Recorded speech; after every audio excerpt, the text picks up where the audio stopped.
Hola y bienvenidos a mi canal de YouTube una vez más. A pesar de que en este canal siempre hablamos de crímenes y todos son tragedias, el caso de hoy puede ser particularmente más sensible para algunos de ustedes. De hecho, no suelo hacer, o más bien no me gusta hacer, casos donde haya chicos muy chiquitos. Pero este es realmente indignante y es el caso de Dylan Groves, un bebé de apenas 2 meses de edad. Desde ya les digo que este video va a tener partes sensibles. Por supuesto que no voy a describir demasiado las cosas, tampoco vamos a poner nada gráfico en la pantalla, pero tengo que advertirles de todas formas que es feo, es muy feo. Ahí arriba en el que está en pantalla pueden ver el resto de mis casos. Acá abajo tienen mis redes sociales por si quieren seguirme en alguna de ellas. Les recuerdo que si quieren ver algo más tranquilo, algo un poco más feliz o gracioso o simplemente diferente, pueden ir a mi canal secundario que les dejo abajo en la descripción y también está en la pantalla ahora mismo. Ahora sí, sin nada más que decir, comencemos.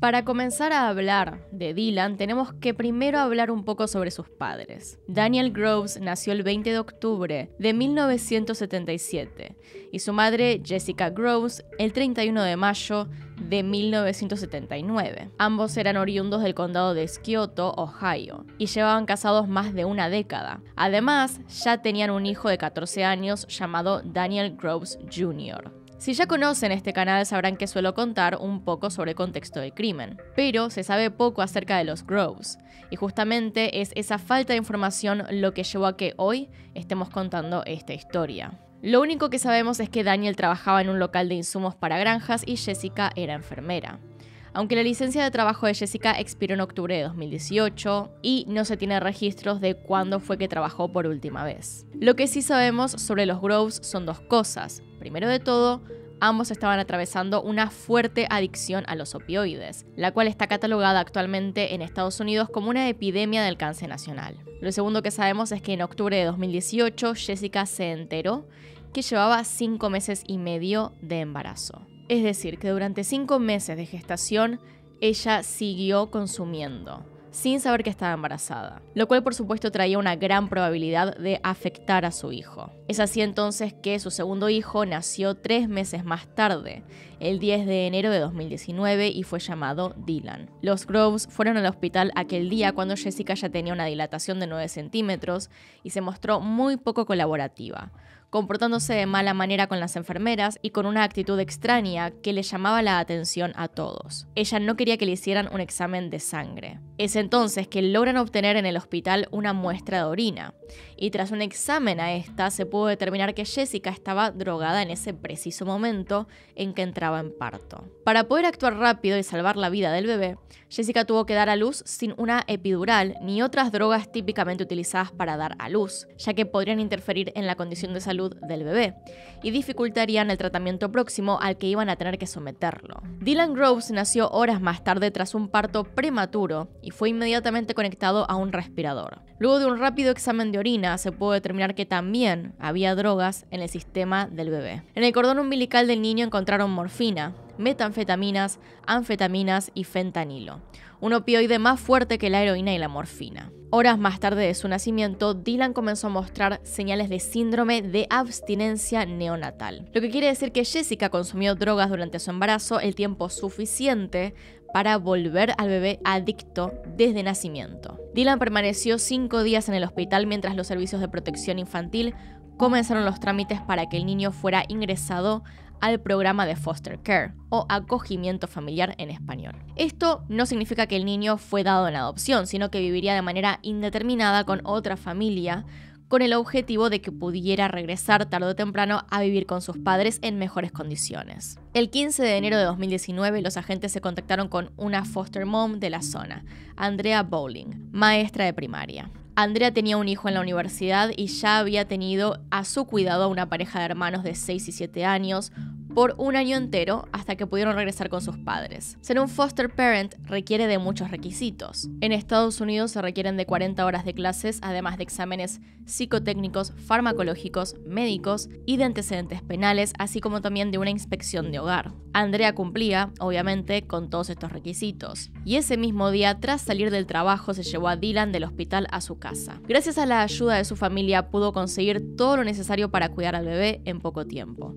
Una cuna, pañales, ropa, mamaderas y una silla mecedora para bebé que se mueve. Una vez con el niño en su hogar, Andrea tuvo que pedir una licencia en el trabajo para enfocar toda su atención en el recién nacido, quien, además de las típicas demandas de un bebé tan pequeño, sufría de abstinencia. En el juicio del caso, Andrea detalló que Dylan tenía temblores, le temblaban los brazos y le temblaban las piernas. Sudaba mucho y le gustaba que lo cargaran en todo momento. Cuando no estaba dormido o en su mecedora, yo lo estaba abrazando. Eso fue lo que dijo. Otra de las cosas que calmaban al bebé era estar bien arropado y envuelto en su manta lo más apretado posible. Durante los primeros días que Andrea tuvo al bebé en su cuidado, Jessica pasó a visitarlos. Sobre esto también habló en el juicio y dijo que la vio claramente intoxicada. De ese día, ella dijo: Jessica agitaba los brazos y se veía realmente feliz y emocionada. O más bien estaba atolondrada, más que feliz. Andrea reportó este comportamiento con el servicio infantil, por lo que fue una sorpresa que el 28 de enero, tan solo 12 días después de la llegada de Dylan, los agentes decidieran regresar al bebé con su padre, ya que él había dado negativo en un test de drogas. Entonces, el niño fue regresado a su hogar con varias condiciones. La primera era que Daniel mantuviera su empleo y siempre testeara negativo en los exámenes de drogas.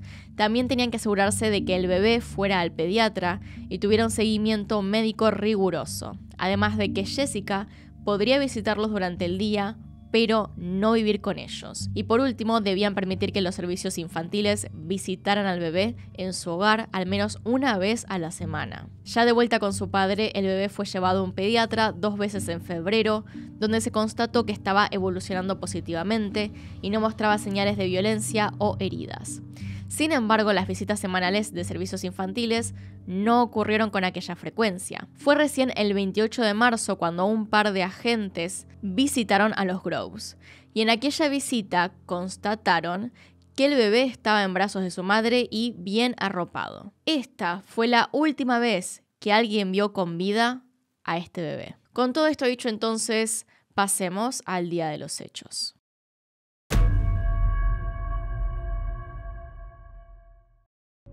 Como ya dije, luego del 28 de marzo, todo rastro del padre de Dylan, y por ende del bebé, se perdieron. Daniel dejó de ir a las visitas con el pediatra, a la corte, al departamento de servicios infantiles, etc.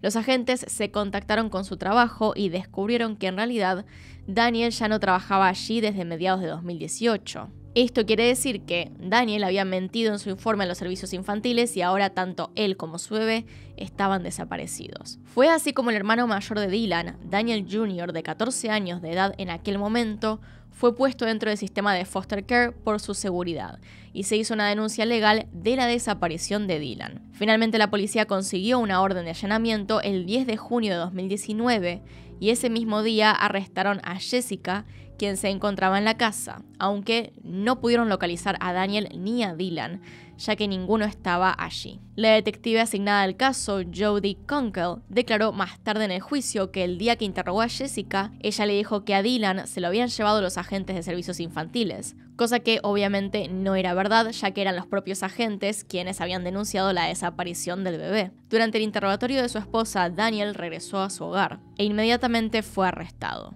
En su interrogatorio, el padre de Dylan primero dijo lo mismo que Jessica había dicho a la investigadora, aunque apenas pudo hablar ya que estaba claramente drogado. Bajo este estado fue cuando el padre del bebé rompió en llanto y confesó todo.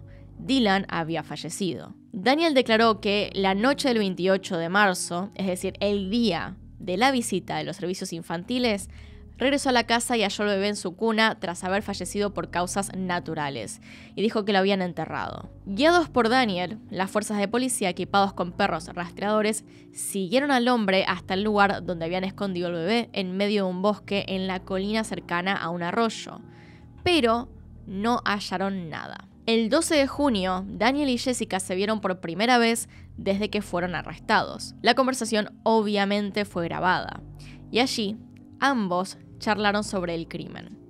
Debo decir de todas formas que en ese momento estaban susurrando en un cuarto completamente silencioso. Pensaron que susurrar los iba a salvar de que los escucharan. Daniel le dijo a su esposa que había llevado a los policías a otro lugar distinto de donde estaba el cuerpo de Dylan. Luego de eso se quejaron de las condiciones de las celdas donde estaban presos y hablaron sobre sus perros. Curiosamente, Daniel preguntó muchas veces a los policías y detectives por el estado de sus perros y por quién los cuidaría si ellos no estaban. Además, charló con su esposa sobre ellos, pero en ningún momento preguntaron o hablaron siquiera de su hijo mayor, quien todavía estaba vivo. Y de más está decir que no se los vio hablar, lamentarse o llorar por el bebé Dylan tampoco. Tras esta conversación con Jessica, la detective volvió a interrogar a Daniel, quien finalmente accedió a llevarlos al verdadero lugar donde se encontraba el cuerpo del bebé. Esta vez, Daniel los llevó a un sector del bosque difícil de acceder con vehículos. Una vez allí, él intentó volver a mentir diciendo que habían enterrado al bebé en el claro del bosque, pero la detective rápidamente supo que estaba mintiendo y, finalmente, Daniel apuntó hacia donde estaba el cuerpo de su hijo. Este era un pozo de agua a unos pocos metros de distancia. En el lugar, de hecho, había varios pozos hechos, no es que solamente había un único pozo y él no era quien lo había cavado. Una persona tiene que tener cuidado pasando por ahí por la cantidad de pozos que hay y además por el hecho de que se esconden muy bien, les crecen hojas por encima, realmente llegan a no distinguirse muy bien. Por lo tanto, probablemente jamás hubieran descubierto que estaba en uno de estos pozos. Y encima estaba lleno de agua. Como Daniel solía cazar por la zona, conocía muy bien el terreno y sabía dónde estaba cada pozo y que este sería un buen escondite para un bebé de ese tamaño. Al tratarse de una fuente natural de agua fresca, fue casi imposible poder vaciar el pozo con una bomba. Y tampoco era posible sumergirse allí dentro. Es por eso que la policía y el departamento de bomberos tuvieron que usar un gancho atado a una larga soga e intentar pescar el cuerpo. Fue así como sacaron del pozo. Lo siguiente que están por ver son dos cajones de plástico unidos, los típicos donde se colocan las botellas reutilizables, atados juntos con cadenas, 3 candados, precintos y alambre, formando una caja completamente cerrada. Allí dentro había 18 rocas pesadas y, lamentablemente, en el centro de todo esto, cubierto también, se encontraba el cuerpo de Dylan. El cuerpo había sido envuelto en 7 capas de plástico y cinta adhesiva y había sido introducido dentro de una brida, un anillo de metal que sirve para unir tuberías. Evidentemente todo esto hecho a propósito para que el cuerpo no pudiera salir a flote. Los exámenes forenses determinaron que Dylan pesaba apenas 2 kilos y medía 50 centímetros. Como referencia, un bebé de 11 semanas como Dylan tendría que pesar 5 kilos y medio y medir casi 60 centímetros. En promedio, ¿no? Pero también tenemos que tener en cuenta que Dylan nació prematuro y en líneas generales son bebés más pequeños, aunque eso no quita que en su última visita pediátrica Dylan pesaba 3,2 kilos. La autopsia reveló que el bebé había sido golpeado en el pecho y en la cabeza, además de tener un corte en su brazo derecho. Dylan tenía 3 fracturas en su brazo izquierdo, una en cada hueso del antebrazo y otra en el húmero, además de una fractura en su pierna izquierda. La forense también descubrió que Dylan tenía cicatrices de una fractura en la costilla que se había curado sola, y determinó que esa fractura había sido previa a las otras. De la misma manera, había 2 fracturas en la parte superior de su cráneo, una que estaba curándose y otra que había sido ocasionada al mismo tiempo que las fracturas del brazo y la pierna. Con todo esto, la forense determinó que Dylan había sufrido de todas estas fracturas en distintos momentos. Las más antiguas eran las de las costillas, un poco más reciente era la de su cráneo, y las fracturas más frescas fueron la causa de su muerte. A pesar de que el estado de descomposición del cuerpo hizo difícil determinar una causa concreta de muerte, aunque lo más probable es que las fracturas lo hubieran matado, no se pudo saber si el bebé estaba ya muerto cuando fue sumergido en el pozo. Otro detalle fundamental es que los exámenes del hígado de Dylan determinaron que el bebé había consumido metanfetaminas y anfetaminas, pero tampoco se pudo determinar concretamente cómo es que llegaron a su cuerpo. La única posible manera, o sea, la más realista dentro de todo, considerando la edad del bebé, era que Jessica hubiera amamantado a Dylan, pero según registros del hospital, Jessica no había amamantado nunca, ni tampoco tenía leche para hacerlo, aunque quizás simplemente lo volvió a intentar en su casa y pudo. El juicio contra Daniel y Jessica Groves comenzó en la fecha que hubiera sido el primer cumpleaños de Dylan, el 10 de enero de 2020. Allí Jessica confesó que las fracturas habían sido causadas por ella de manera accidental, a pesar de que se negó a declarar cómo fue que ocurrieron los accidentes, y que el esposo no había participado en el asesinato ni estaba al tanto de las heridas del bebé. El juicio se llevó a cabo a pesar de la confesión de Jessica, ya que los abogados de Daniel querían liberarlo de los cargos de homicidio e incriminarlo solamente por el encubrimiento del cuerpo. El hijo de la pareja, Daniel Jr., testificó que una vez notó que su hermano tenía moretones violetas y negros en su cráneo, el cual se encontraba inflamado. Es decir, si su propio hijo, de 14 años, pudo quedarse a observar a su hermano un rato y ver las fracturas del bebé, si pudo ver esos moretones tremendos que tenía en la cabeza, ¿cómo es que Daniel no los pudo haber visto? Si era él quien llevaba al bebé al pediatra, ¿cómo es que no notó que su hijo tenía una fractura en las costillas y en su cabeza? Al igual que con la interrogación, luego de un tiempo, Daniel dejó de mentir al respecto y declaró haber sido testigo de su esposa golpeando al bebé, pero que en el momento, debido a las drogas, confundió lo que veía con sueños o alucinaciones. También declaró que Jessica se ponía agresiva y violenta con él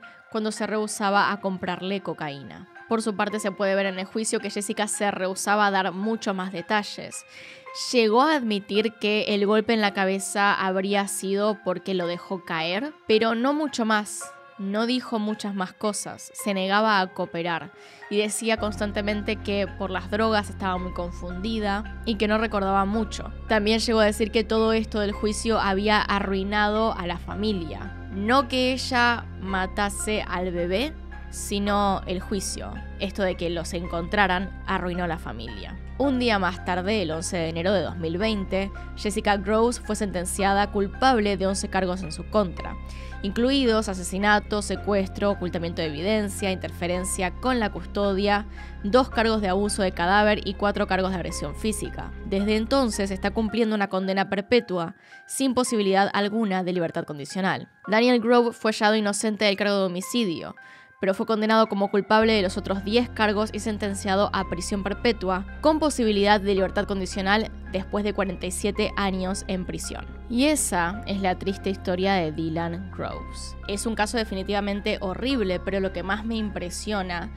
es ver las grabaciones del juicio, ver lo que dicen los padres y entender que no quieren admitir lo que hicieron. Que el padre de Dylan dice que todo fue muy confuso, que es una etapa que tiene un poco borrosa por las drogas, pero puso el cuerpo de su hijo en una caja, le puso rocas, le puso plástico, lo cerró, lo fue a dejar hasta este lugar que ya conocía y después mintió, intentó mentir más de una vez al respecto. Es un caso realmente frustrante. Díganme qué opinan abajo en los comentarios, que los estoy leyendo. Pero bueno, hasta acá llegamos con el caso. Acá están los Patreons y los miembros del canal. Gracias por apoyarme a través de esos medios. Y sin nada más que decir, acá tiene un video nuevo, acá tiene un video recomendado. Se pueden suscribir haciendo clic en mi cara y nos vemos en otro video. Adiós.